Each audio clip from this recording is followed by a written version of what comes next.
specific. Now, I would really, really like to jump in around a couple, and one in particular project that we alluded to last week. Yeah.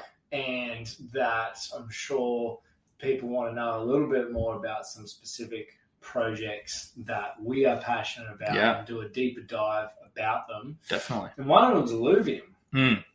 And we've spoken a lot about Illuvium personally together, and really try and do our due diligence. And as we were saying last week, that we really like the narrative around Illuvium, we like the team, and we like the tokenomics. So let's do a deep dive on all things Illuvium today, what it is, what we like about it, and why we're just so damn bullish on the thing. Yeah, love that. So basically, Illuvium, it's interesting because there's a few different ways to look at Illuvium and what it is. On the surface, it looks like it's a game. It's an upcoming adventure game, Pokemon-style adventure game, where you go out, you try and catch these Illuvials, basically Pokemon, the Illuvium's version of Pokemon. And you go out and do that in like a Pokemon-esque style adventure game, which is a great idea, I think. Everybody loves Pokemon, right? And then when you find these Illuvials, you engage in those battles with the Illuvials, try and beat them, try and catch them, whatever, which that's the whole in-game economics that come into play there about being able to buy these Illuvials, train them up, sell them to other people. That's like how the economics can work in the game. But I guess the auto battler style of game that it is, not everybody's super loves it. Like some people are a bit off. How would you define auto battler? It's a bit tricky. I've only really looked at it. It's kind of like, so the idea behind it, I played it once. My nephew showed me a game of the League of Legends once to get my head around it. They've got an auto battler style game, but you essentially pick a team of your whatevers, your Illuvials in this case, and you do the strategy like before the event, like before the battle, and then when the battle starts, you don't actually do anything. You just like sit and watch the battle unfold. So like your characters on the screen will be like engaging in a battle, and that's just watching it. The strategy happens beforehand. So you got to think about like the types of Illuvials, how they match up. You got to think about, what type of Illuvials go well together. Like that's all the thinking behind it. But really, I don't know. What are your thoughts on auto battlers? Like, how does that sound as a game? Well, yeah, it's interesting. I've never played any myself, and it sounds like it's a very much a more strategic thing rather than your League of Legends or Fortnite. It's very much reactionary based and that sort of stuff. So it's a whole strategic version of gaming. What I think is interesting is more everything that else goes around with that. And it's funny because the reason I haven't done a huge deep dive into the auto battler specifics of it is because the rest of the package that is Illuvium to me is just so exciting and so substantial that I think this will be the first iteration of it, and then it'll do whatever. Why are you so excited about it, Tom? Well, because if people sit back going, okay, they're talking about some Pokemon game, and we're talking about crypto here, like why the hell, what is some Pokemon game got to do with crypto? And you're going, well, okay, there's this metaverse thing that everyone's jumping up and down about. Yeah. And okay, we've got this new play to earn version of gaming. Okay, this is one of those play to earn. So it's a game that there's a token involved and you can play it and you can earn it, that sort of stuff. So that in itself, as sort of like a macro structure, is very exciting. Okay, cool. Yeah. It's a game. But what do we like about this game specifically? It's like, firstly, like, why was Pokemon, and why is, because it still currently is, why is Pokemon so damn successful? There's a few different reasons, right? They've got good marketing. They focus on kids, so get it whilst they're young. They make movies and shows, memorabilia. Like it's the full experience, really. Exactly. And the games were successful at the start on Game Boy and whatever, because you could have this little companion that you then leveled up and grew, and then it fought other things, and then you fight other trainers and that sort of stuff. And kids love it. And as you said, there's a TV show to go along with it. And then it was all this collectible ideas. I think that's one of the biggest proponents of it, is that you can get this specific, I don't know, you can't really call it an animal, it's a Pokemon, but a specific thing that has these specific characteristics, and not only do you like those cool characteristics, but also then you can fight with other people on it, and you can train it up, and you sort of got a pet. It's very a social game to it. Yeah, you've got this pet, and it's unique, and that sort of stuff. And then you collect these unique pets, if you can call them that, right? Yeah. So you got people doing huge influencers, celebrities, paying millions of dollars to collect, if it's in the card form, for example, to collect these creatures, these pets that they think are cool. They've got some sort of inherent value to it. Yeah. And I actually spent a bit of time in the Pokemon card. Right. I spent a few hours looking into that when card collecting was. I remember you telling me you were going to buy some. I did. Cards. I bought some first edition Jungle and first edition Fossil. Packs of cards. Right. Yeah. And you bought them specifically because. A few different. It was interesting going through the experience of it. Right. First of all, it was actually kind of cool. I used to have Pokemon cards when I was younger.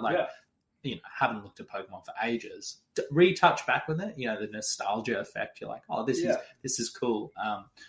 Bought some old school packs that ideally will go up in value, because it's it's similar to the blockchain stuff and cryptocurrency. There's a scarcity to it. People are trying to open them up to do that. That incentivized to open them up because they're doing it for YouTube clicks, right? All these pack openings. Yes, so all these packs are being opened. Yeah, who was it? The influencer Jake Paul? Yeah, or he did. It was Jake Paul. Yeah. I'm pretty sure it was Jake Paul. Yeah, and did it, and it was all fake. All the cards were. No, he did a proper one. He's done heaps of stuff in the realm. Well, the one that I watched is that he did this big opening, and it was G.I. Joe cards rather than. I saw him talk about that. Yeah. So, but the point there is that there's we suspect that there's scarcity. What there is, there isn't, whatever. But there's this speculation around scarcity. And the one difficulty there with Pokemon cards is, just like Jake Paul, you actually don't know, you can't verify that this is one of one. You can't verify that this is the actual thing. And then he opened the pack and he bought the pack for $1 million or more. A couple $1 million, and it was actually false. And that's the other added benefit that the blockchain has, is decentralized verification. It's all on chain. It's all on chain. It's all synonymous. You can see actually where that hash code is and everything. Where that token exists. Where it exists. So you know actually what that thing is. Yeah. There's no pulling the wool over the eyes sort of thing there. So that's a bonus there. Massive. But I think there's something around collectibles. Yeah. Right? If we just take a zoom out point of view, going, there's baseball cards, there's Pokemon, there's collectibles. People like collecting shit that either they think is interesting or they think someone else might think it's interesting. Yes. And there's a scarcity of people collect shit. Yeah. So that's make markets out of it. Make markets out of it. And that's where I think Illuvium sits, is it's a collectible idea to begin with. You're collecting these Pokemon-like things, right? So there's that I think that narrative around collectibles of cute creature things and leveling them up and fighting with them, I think, is a massive narrative from a societal point of view.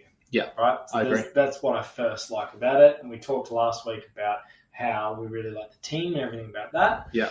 The next thing that I really want to dive deep into it with you is the tokenomics around it, is what gets me really excited. And we spoke a little bit briefly about what are tokenomics, but it's essentially how that token operates. Yeah. How it operates internally and externally. Yeah. Right. And so it's interesting because tell us about the token. Well, you've got a total supply of 10 million. Okay. Compared to Bitcoin's 21 million, right? And so that fixed supply firstly says that it's deflationary in nature. Mm-hmm. Now, what's inflationary, what's deflationary? Inflationary is the fiat currencies that we currently use. We print more of them, and because there's more of supply, therefore the actual scarcity of it decreases, and so we're changing the value of it based on supply and demand. Yes. Right? Simple stuff. People quite like deflationary systems in terms of a storage of wealth. I mean, that's what we're talking about with Bitcoin. The reason why I like that is that you can't make any more of them. So you can't change the value of your wealth by making more of the thing. Yeah. So that deflationary nature, I think, is a good protective measure around loss of wealth. Mm-hmm. So that's kind of good there. And if we can compare that, let's compare that to Axie. Okay. So Axie Infinity, which is currently the most successful metaverse game. Yeah. And I think you know more about this than I do in terms of its actual structure, but Axie Infinity went with a more inflationary economic structure with its tokens. Yeah, they had I was a little bit across it. So they had the SLP, the Smooth Love Potion, which is what you need. That had some interesting stuff, but it's what you needed to essentially breed Axies. You needed Smooth Love Potions. So players would go and earn these Smooth Love Potions, and you could use them for utility for breeding, but you could also sell them on a marketplace, and those were the I guess that would be the incentive for people to come and play. Like, especially if you're not too interested in breeding, you would come in, you would play, you would earn this token, and then you would sell that token. Yeah. And as a result, similar to what happened at Thetan Arena, that whole thing, which is the reward token just gets sold. Yeah. Some people use it for its intended utility a little bit, but it's really just getting sold. Yeah. So that's why Axie had a 2-token system, which Illuvium does as well, but they do it a little bit differently. They do. Yeah. So essentially, to answer your question, the basic of it is you've got your reward staking. This is where your traditional value investing token is, the Axie token, and then your SLP, Smooth Love Potion token, was the currency of it. Yeah, and my understanding was that SLP token there was used to breed more Axies. Mm. So people are like, what the hell does that mean? Yeah. That means just make more of the creatures that are in this game. Yeah, right? More digital assets that you own, which you can buy and sell. Yeah. And now the problem with that is you had more people trying to sell than it was trying to create. Yes. Right? Eventually. It took a little while, but it got did. There. So those tokenomics were, seemingly quite right now, flawed in the sense that the inflationary structure of that token being that, you're just creating, you're breeding, you're creating more and more of these things, so you're increasing supply, just like any financial fiat system where they're printing a lot of Axies, right? They're printing a ton of money, and that inflationary force is completely outweighed the force of the actual. So the supply has gone far too much of what the demand is. People aren't needing it anymore. Yeah, and that's why Axie prices have. So it's completely plummeted, right? Yeah. So it just hit its critical mass essentially, and so you look at that and go, you've got the most successful metaverse game to date that has, in revenue, billions of dollars. They've got a ton of money. It was very successful. They're early to it. It was something like, I think that was 6 or something in terms of all-time dollars earned by a gaming company, of all time. Including traditional gaming. They're up there with the big dogs. Including legacy. They're not doing anything with it. Doesn't seem like no, it. but even that, you've clearly got a very good narrative. You've clearly got a decent enough team to create that. Yeah. But the tokenomics now have put a hold on the ability for this, obviously, a great idea to go forward. Yeah. So in Axi's defense, just quickly, they could then go and add new utility to the tokens. Like, I guess that's the beauty of it. If they get the chance to come back, like they're kind of down with the rest of the market, but if they respond quick enough and respond in a good way, they could actually come back. Definitely got the liquidity to do so. Exactly. But the point there is that, hey, actually, even if a plan to do something, right? Even if this project is amazing on so many levels, its narrative, its team, and everything like that, you need solid tokenomics to look in the future for both positive price action, as well as the I guess longevity of the project itself. Exactly. And so I think why are Illuviums? Illuvium's different. Yeah. And tell us. One of the reasons why I really like Illuvium is it's very different to that model. So they've got a capped. They've got that $10 million. So it's deflationary in nature, and that they're not going to have more of that token supply. They also have a two token system with SILV. But the ingenious thing there... SILV2 now. The ingenious thing there is that there's a burn mechanism built into the use of the escrow token. Yes. And so... What does burning mean? Well, I'll throw that back over to you, my friend. So that token is essentially like the supply of it. Like you're removing a part of the supply. Yes. So when you claim your so if you're staking Illuvium, I think we briefly mentioned staking last week, you're locking it away, you're getting paid in either Illuvium, or you can choose SILV2 to receive your rewards. Yes. Illuvium, you've got to wait a whole year to receive those rewards, or you can use SILV2, and it's essentially using you can use it in game.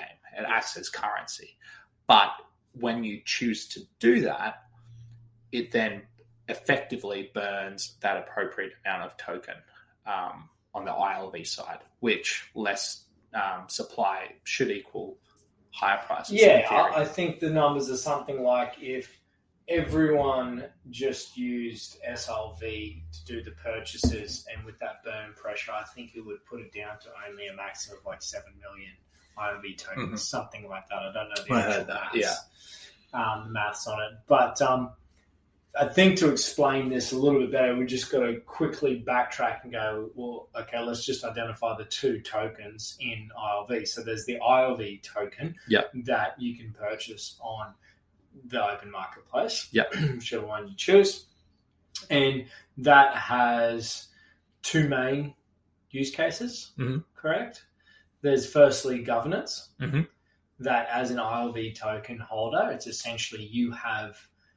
you're entitled to voting rights. That the more ILV tokens you have, the more influence you have over voting matters, because it's a whole decentralized system. That anything that happens, any decisions made by the DAO is voted upon by the community that hold ILV. So that's that's its first use case, that you have voting rights. It's a governance token.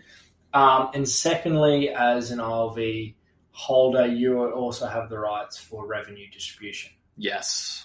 And we'll get to that in a second, because that shit is exciting. It is. But just for that one listener that's still at home, that's what you got to remember there. And then you've got the SILV2 token. That you're going, why don't they have two tokens? It's, well, the two reasons there for ILV holding it, they also saw that they need an ability to have a token to be used in-game. Because those two things you can't use in-game. So in-game, what we mean by in-game is for all the purchases that you do in-game, whether it's fuel, reviving your alluvial, curing shards, all the upgrading different things, weapons, I heard too. All the different things you do in the game. There's an in-game economy that fuels the whole thing, and we need a token to be able to do that. And that's why, as you said, Dos, when you stake the ILV token, you can claim your staking rewards in ILV or SILV2. So that is that. But what I really like is first that burn mechanism, about that when when SILV2 has been used, it burns ILV, and that's going to create essentially more value of the ILV token. Right, there's going to be less ILV amount out there. Yeah. Changes that supply and demand. Yeah.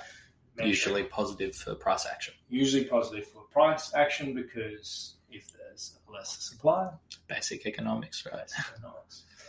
But the other thing that I think is missed that I really like about Illuvium's tokenomics compared to Axie's is, as we were saying with Axie with this breeding thing, is you're making more of the actual creatures and that's flooding the market and you're creating more of the creatures than there are a demand to be bought. Yes. Which messes up that whole marketplace. Yeah, ruins the other token too. Yes. Yeah. But the ingenious thing of what Illuvium has gone and said is like, hey, we understand that we need to maintain scarcity. Basic economics. Yeah. So we've got 150 alluvials. Pokemon. So yeah, Pokemon. We've got 150 of these things. And that first edition, first generation, whatever you want to call it, that's got a time frame. That might be 6 months, might be a year, we don't know. I mean, it's pretty rough on the arts department to go, hey, pump out another one in 6 months. Yeah. But we'll see. But let's just say it's 1 year. Yeah, and it's interesting. Just quickly on that, they talk about a bonded yield curve. I'm not the best with numbers here, but as Tom can see, I'm moving my finger in the air. Essentially, it's the more scarce the alluvial becomes. Pretty easy to understand that the scarcer it becomes, the harder it is to catch. Yes. So they're going to add, like you were saying, those second tier alluvials, like the V2 alluvials, like will come in. But it's interesting, and we were speaking about collecting before. If you think about why did I buy the first edition, the first couple of Pokemon packs that came out? Like first is it's a collecting thing. It's more rare. It's not more even rare necessarily because less people have it. That's true too. But there's more to that, I think, in the the idea of collecting. If you have the first of something. Oh, you're saying it's more an innate or inherent value because you think it's the first. Yeah. And like we were saying before, the blockchain, you can verify, no, this is the first. This is the first version. But you're saying there's a greater subjective value on first edition of things. Always is. Always is. That's a good point. It's a very good point. So there's that, whether it's 12 months or whatever. But the ingenious thing is they're going, you know what? We're not going to just allow you to keep catching these things. We're going to have the first generation, first edition, and then you cannot catch any more of these things. Yeah. So all the people trying to make money on the marketplace and everything like that is that, well, you go, okay, it's been flooded with all these first generation alluvials. Yeah. Gets to a point where it's getting close to its bottom, and that's what we're seeing with Axie. But they're going to then go, well, we're going to change that scarcity and supply dynamic because actually now you can't catch any more of these. Yeah. Now we've got second generation. Yeah. And now there's a whole other demand for second generation. And now the demand for first generation is going to increase as well because you can't actually provide any more supply of it. Yeah. Genius. Yeah. Genius way to really cap an oversupply of an asset. Sure. And as part of that mechanism as well, they got the fusing. So if you want to evolve your alluvial to, I think it's, three evolutions. It's like evolving it. You go from Bulbasaur to a Venusaur. It's exactly the same as Pokemon, essentially. Right? To Ivysaur. So, but you would need to Bulbasaur to Ivysaur to Venusaur. I skipped one. If you wanted to evolve it, you would have to fuse three of them together. Right. So then that adds to the scarcity element as well. It's literally so it's not even like all the available ones are there to collect. It's like, no, these things are being fused together, burned. Like you're burning three of them to create a higher level of that thing. Yes. But the thing with collectibles, it's not always the best card, the card with the best utility that is the most valuable. It's often, there was different things like some early editions of some really random weird cards for Pokemon ended up being like the most valuable Right. Like there was this weird competition card that was like, I guess super rare, but was signed by somebody. Scarcity. Yeah, scarcity. And just like, but beyond that, like just like weird little subjective things that don't even logically make sense, but that's just how it goes, right? Yeah. So essentially, you could have this level 1 Illuvium that hasn't been fused to the higher level Illuvium. And maybe you hold on to that. And as the owner, you can decide to do with it what you want. Maybe say, I'm not going to fuse this one. I'm going to hold on to it. And eventually, when there's not that many of that small one, maybe its price on the marketplace goes up. Maybe somebody doesn't want the fully evolved version of this thing. Yeah. So it's hard to say how that will go, but it's going to be interesting to see. Yeah, so that's the first thing that I really saw that really separates Illuvium from the rest. Going, okay, you really understand the scarcity of assets, and we're not going to just completely saturate the market with an oversupply. Yeah.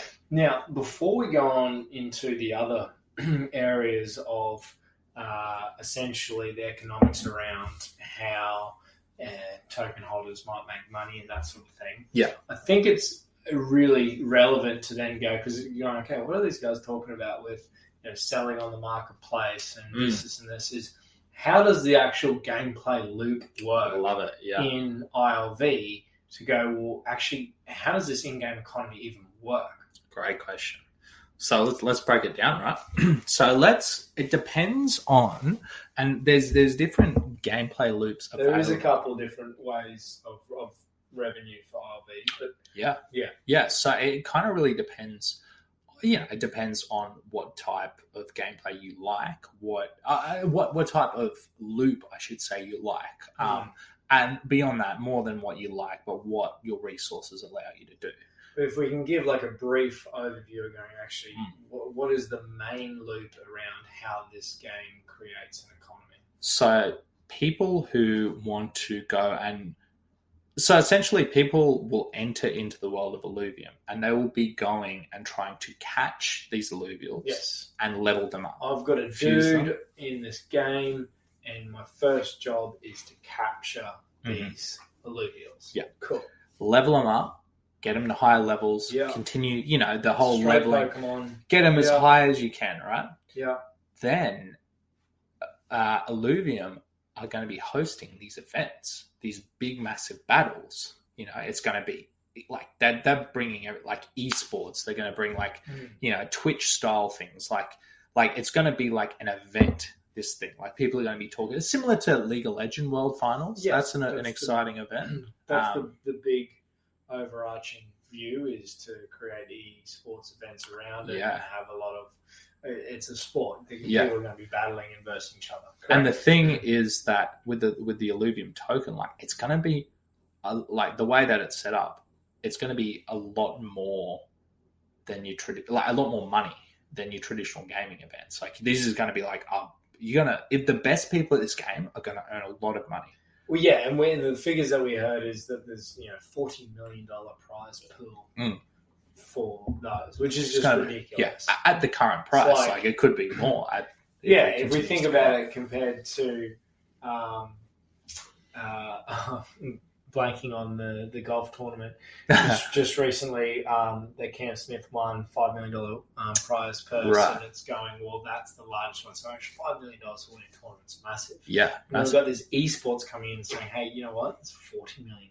Yeah. So that's massive on itself. But before that, we're going, well, if we can spend just a little bit of time going, how does the actual gameplay loop work in terms of the economics of the game before we even get to... Yeah, sure. I think it's important to kind of understand how it all connects. Yeah. Though. So you could be a player coming in and go, hey, I've got a lot of time. I don't have a lot of money. Yes, very true. Like, I want to come in and just actually play the game.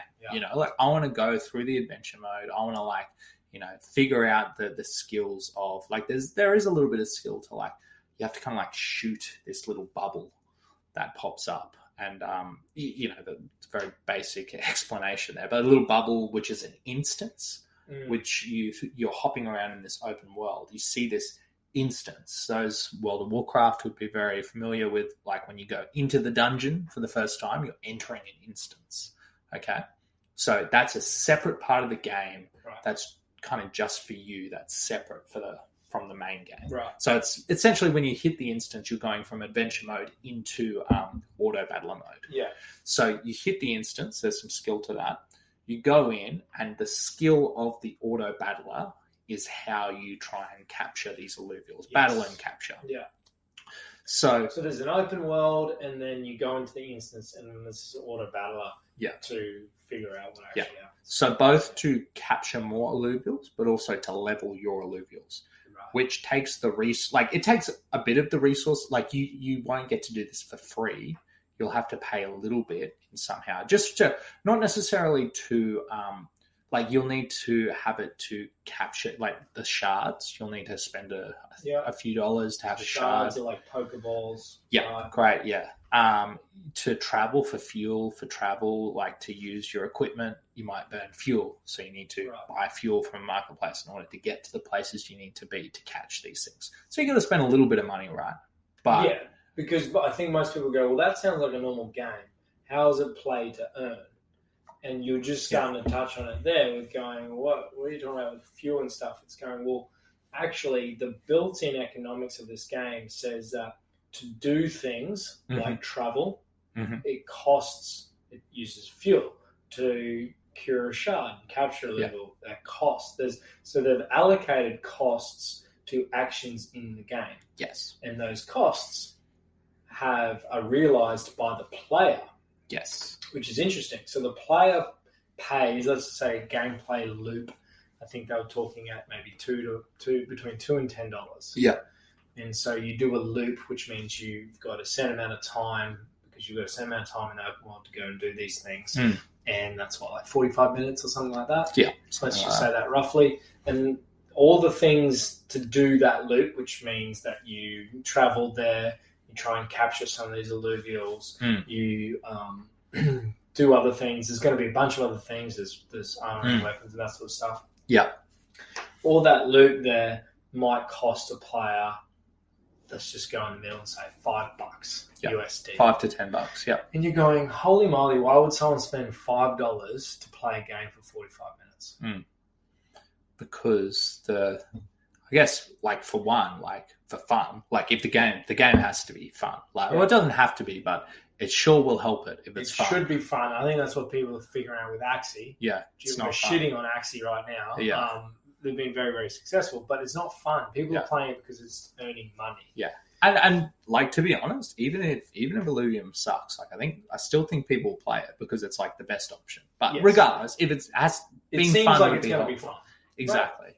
So that's part of it, but also because the money you're investing, you're potentially getting a reward from it, like a digital asset on the blockchain. These NFTs, which are alluvials. Which are the alluvials. Yeah, and that you will be able to claim that to your wallet, meaning you get ownership of this asset. So once you capture an alluvial, because your wallet is connected to the server that you're playing in it, when you capture that alluvial, that's the power of NFTs and the blockchain, is that you then have direct ownership of that particular NFT.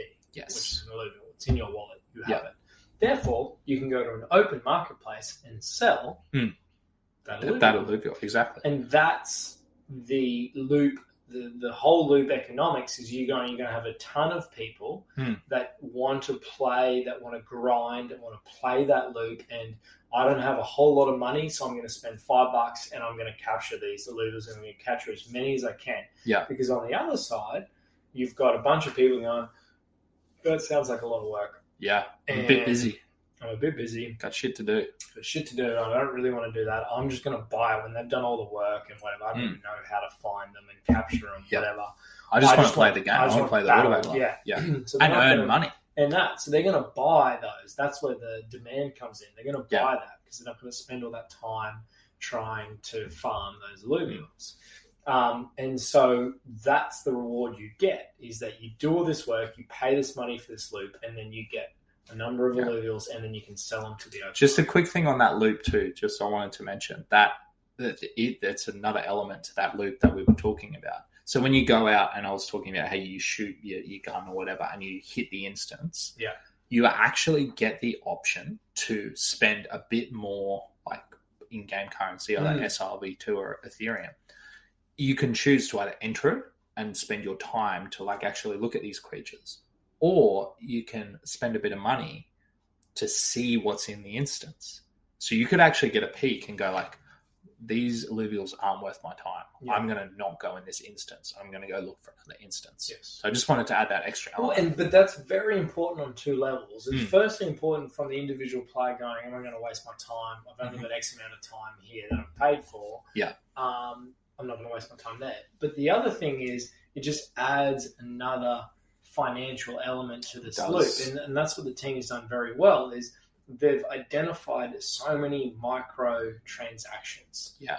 And because you're like, it doesn't sound like a whole much, but if you've got 10 million players, which I don't think is unreasonable, no. But if you've got 10 million players doing these gameplay loops every single day, and some of them, if it's only $5, you can do that multiple times a day. Yeah. There's so much revenue that is generated in that game. Yeah.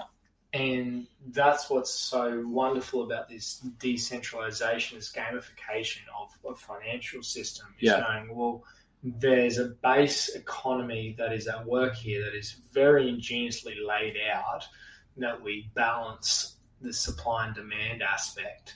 But the players are incentivized on two different ends. We're incentivized to go and capture all these things, and people are incentivized to then go and buy them. Yeah. And then because of the scarcity that we outlined earlier, that seems to be a good way to balance them. And then we go from there. Yeah. And then on top of that, there's all these other things. There's the Leviathan Arena. Yeah.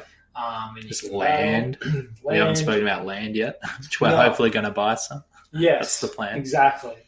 And so there's a range of different ways in-game that this economy, think of it like an economy, that this economy can generate revenue in-game.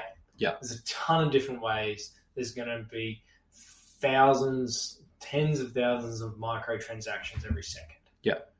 Hopefully it'll work towards that. That's the hope. Yeah. With the more people that use it. Yeah. So there's that. But also there's revenue to be had outside of the game. Because the team has got plans to do merchandising. Just like Pokemon. You got toys. They're talking about making movies, TV shows. I still remember the first Pokemon movie. Absolutely. Yeah. It's massive. Yeah. All of that. And it's just going to, it's marketing, but it's also going to increase the lore of the whole thing. But that's, to be honest, that's kind of the unknown out of this. Like, I think they can create, like, a good game. I'm fully convinced that they can create multiple good games, actually. Yeah. What I'm unsure about is, can they make us fall in love with these characters? Can we feel the same way about the Illuvium characters that we feel about Pokemon? Like, I don't know. I actually don't know. I'm interested to see. And part of that is hiring a ridiculous artistic team. Yeah. And the artists are great. And the artists are doing some like that. And then the effects of what they do. And then the other part of that is really putting a lot of time and effort into creating the lore of the game, the back end narrative around why you feel so strongly connected to the experience, to the narrative, to the whole history of the game. That's the whole thing, right? That's if you can do that for enough people, like, you've got it. Like, we're still sitting here talking about Pokemon like 25 years later, right? I think that's what they did really well. Yeah. So I think they'll be looking at that. So with that then being said, so there's a ton of revenue that can be generated in-game and out-of-game, and these guys reckons that this is just the first game, that they want to be a massive studio. I think they've got 200 employees right now, and they reckon in the next 3 months they'll have 1,000. Yeah. That's ridiculous for any company. Yeah. I've never, ever heard of a company that will grow that big that quickly. Well, it's in this space too. Like Star Atlas, one of my other favorite games, is on a similar path. Like, there's just an explosion of, like, interest in this space, and there's only there's not that many projects out there, and it's like there's a few newer ones popping up here and there, but there's not that many. So, and the other good thing on the other side is, how do they even fund that? Well, there's massive money coming from VCs. Yeah, VCs are just throwing their money, going, "Hey, we want access into all these different areas." What does VC mean?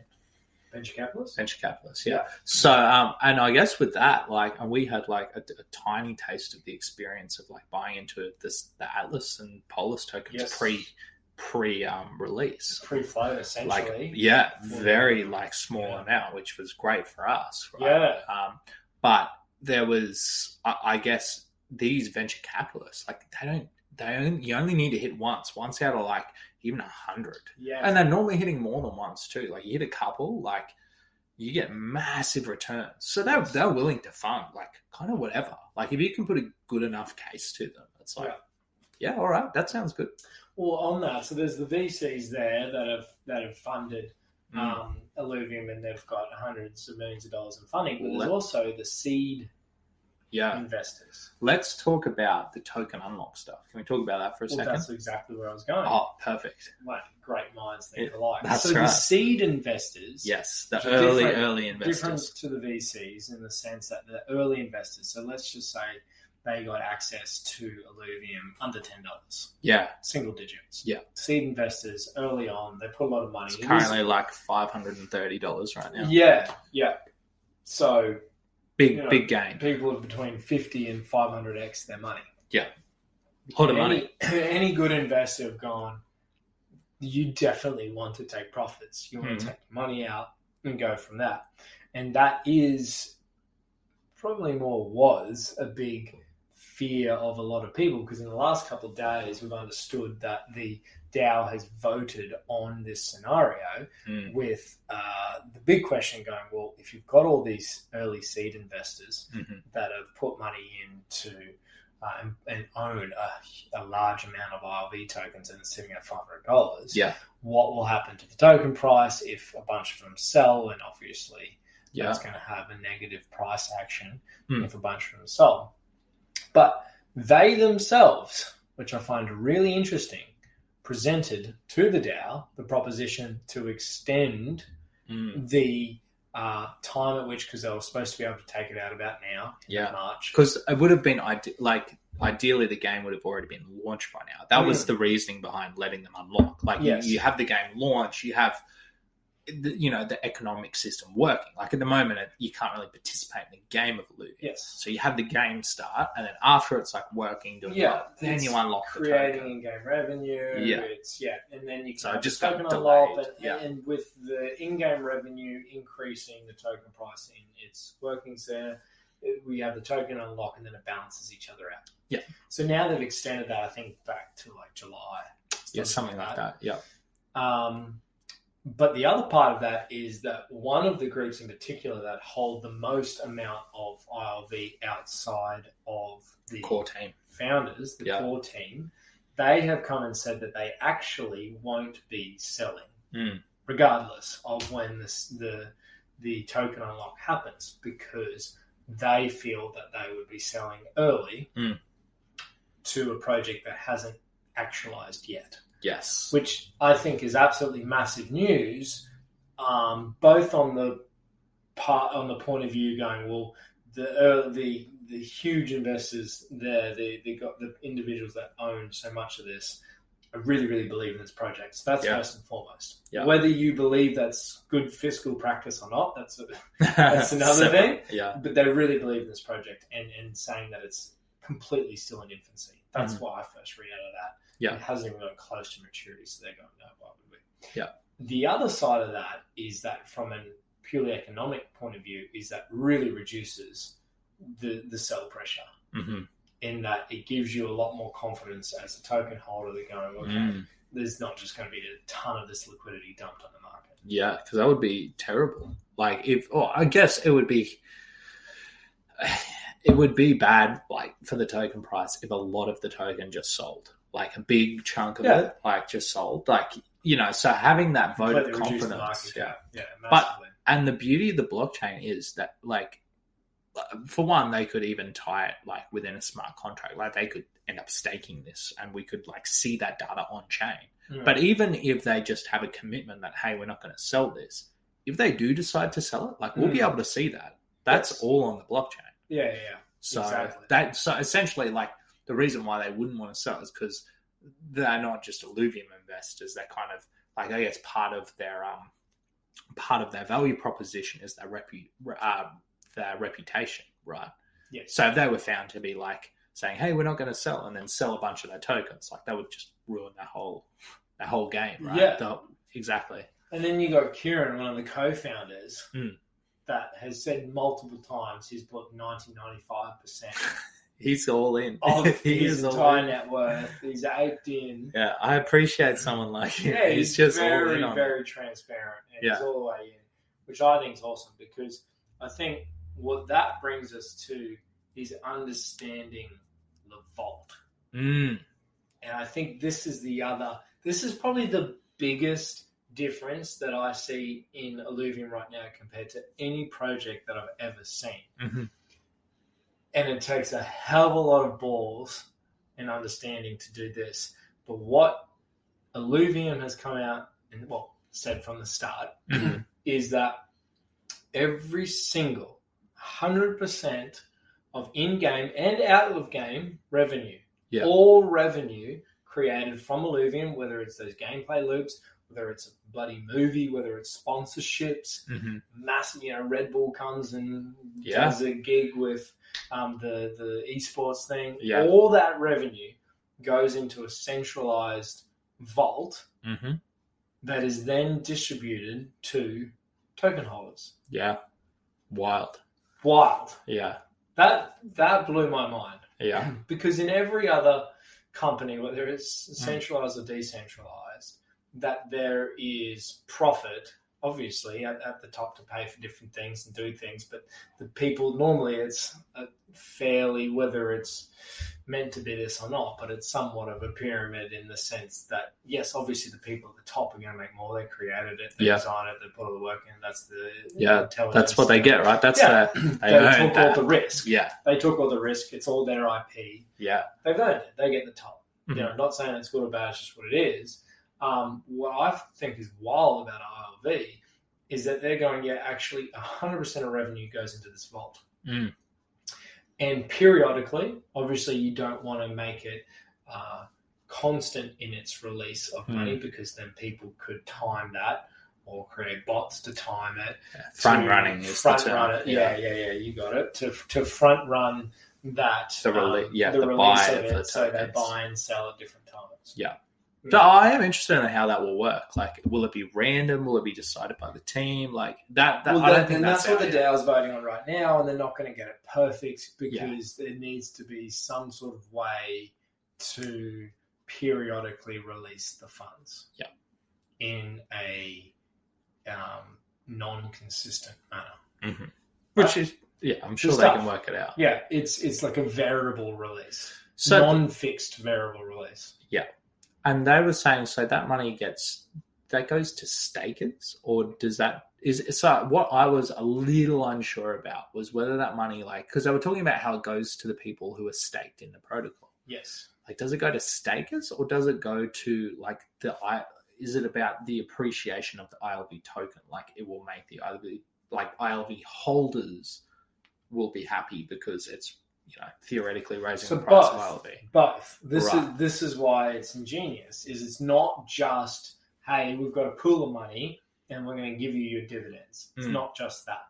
That's part of it. So if you have an ILV token staked, which you can very briefly explain staking. Yep. So you put it onto the protocol.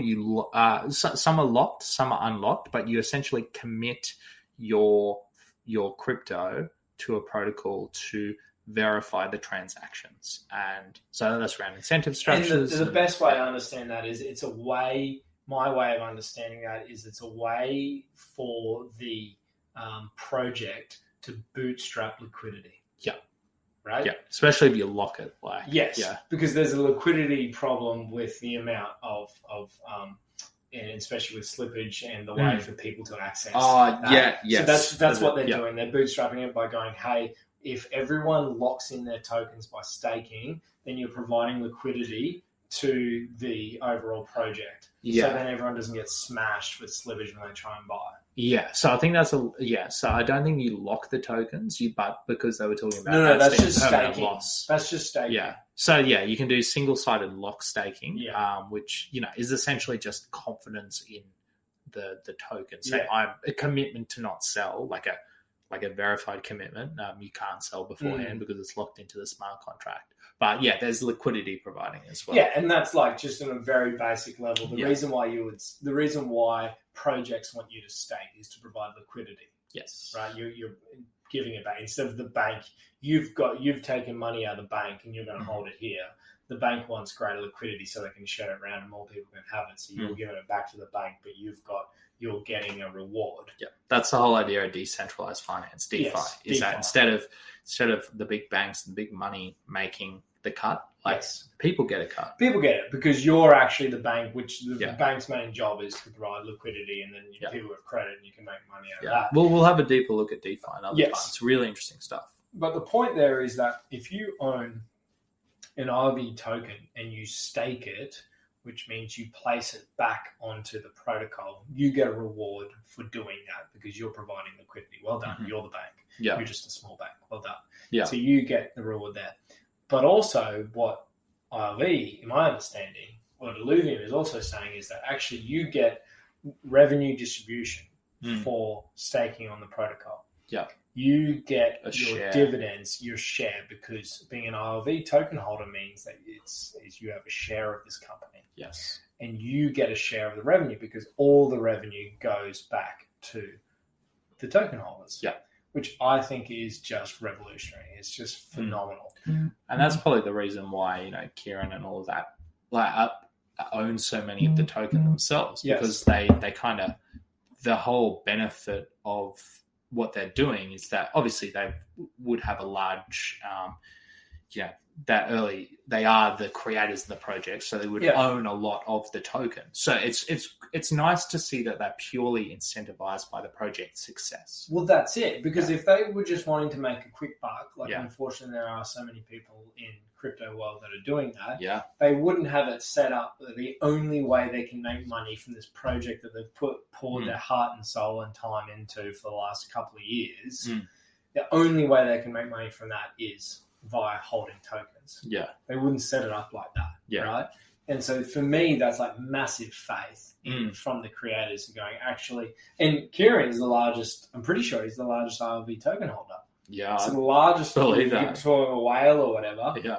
He's not going to be selling because his point is going, once you realize how much revenue this economy is going to generate, why would you sell it? Why would you give it to someone else, sell it to someone else, because you're losing that revenue that's going to be distributed.